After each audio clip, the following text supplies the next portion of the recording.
हम दे हुकम के अजारा कना मर कुर्बान होना सादा है मेरे होना कम के अब्दान ज़्यादा है अखदर कंधो ने हो वफा करे जिंदे दमोचा कना ज़ेबा करे जिंदे दमोचा कना ज़ेबा करे गाना नशायरी में तो मस्की जुमा का नशारा बिस्मिल्लाह से अफाज गाना की फरमाइश करे अजीज खान इकबाल साकिब ने फरमाइश मस्की जुमा का नशारा इंशाल्लाह मैं पसंद करूंगा।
कन्या नंदे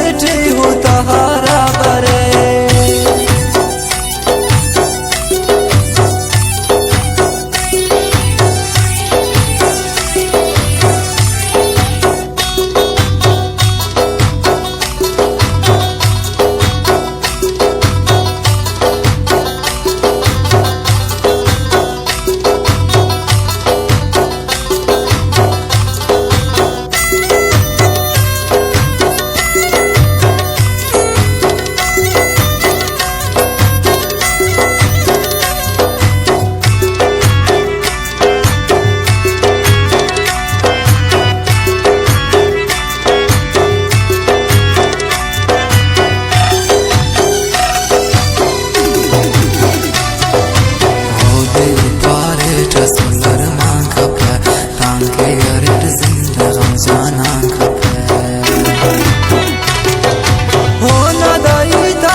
खंता खुमारा होना ही हम शायदा